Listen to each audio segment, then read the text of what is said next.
चलो ध्यान दो, तुम लोगों को जो बोलना भी है, ठीक ना, बोलना भी है।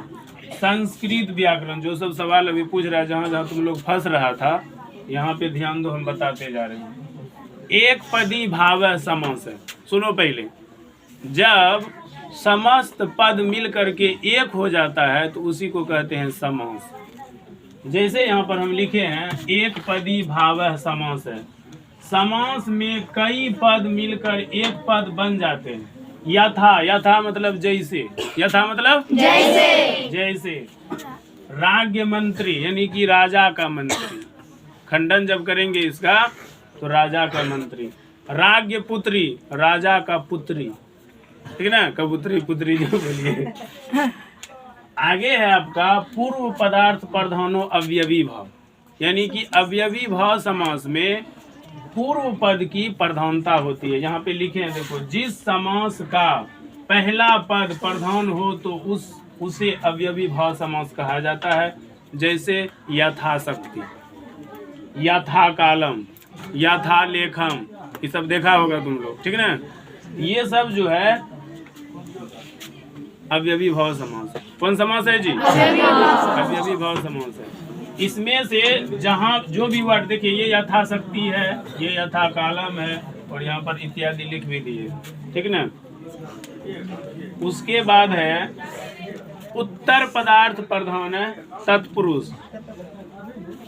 जिस समास में उत्तर पद की प्रधानता होती है तो उसे तत्पुरुष समास कहते हैं। जैसे ग्रामात, देसाय भक्ति, राजपुत्र, राजमंत्री, ये सब कौन है? तत्पुरुष समास है। और तत्पुरुष समास में थोड़ा सा और चर्चा कर देते हैं तुम लोगों को। तत्पुरुष समास में जो है विभक्ति पर बांटा है, प्रथमा तत्पुरुष, द्वितीय तत्पुरुष, तृतीय तत्पुरुष, चतुर्थी तत्पुरुष, षष्ठी तत्पुरुष, इसी तरह से बांट दिया है, ठीक ना। उसके बाद है समान अधिकरण है कर्मधारय। कर्मधारय समास में क्या होता है?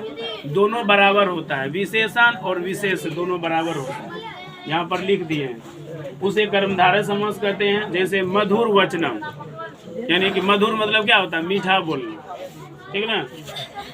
महात्मा, महात्मा किसको कहते हैं? जिस जो सब कुछ जानता और जिसका आत्मा महान हो जाए, महात्मा। सबको नहीं कह सकते महात्मा। नील कमलम, ये सब घनश्याम, ये सब जो है कर्मधारय समास। उसके बाद है आपका संख्या पूर्व दिग्गु। यहाँ पर देखिए, संख्या पूर्व दिग्गु।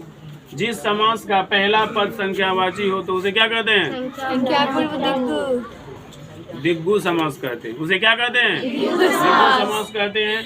जैसे हम त्रिलोकी, त्रियानाम लोकानाम समारह, पंचपात्रम पंचानाम पात्रानाम समारह, ठीक है। और उसके बाद है पंचवटी, पंचानाम वटानाम समारह, ठीक है ना। तो ये सब जो है आपको क्या को बताया अभी? 1 2 3 4 5, 5 को सूत्र बताए। इसी तरह से आपको कारक में भी लिखाते जाएंगे, समास में भी लिखाते जाएंगे। तो अभी जो बताए इनमें से कहाँ तुम लोगों को प्रॉब्लम था? पूछ सकता है, कहाँ दिक्कत था? कौन चीज नहीं समझ रहा था? बोलिए।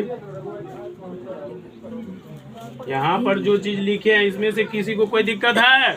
नहीं है। दिक्कत नहीं है तो इसको उतारिए और इसको जो फेयर में नोट कर लीजिएगा। और जो न्यू कैंडिडेट आते हैं, जब हम HW देते हैं, क्या कहते हैं, क्या संस्कृत के दिन जब आपको हम HW देते हैं तो वहाँ क्या होता है? वहाँ आपको जो है बोलते हैं कि सर जी सूत्र जब हम बोलते हैं संस्कृत जिस दिन विषय होता है उस दिन देते हैं कि HW बना के लाना। उस दिन तुम लोग क्या कहता है? समझ में नहीं आता, फिर बोलता है जी। ठीक है, धन्यवाद।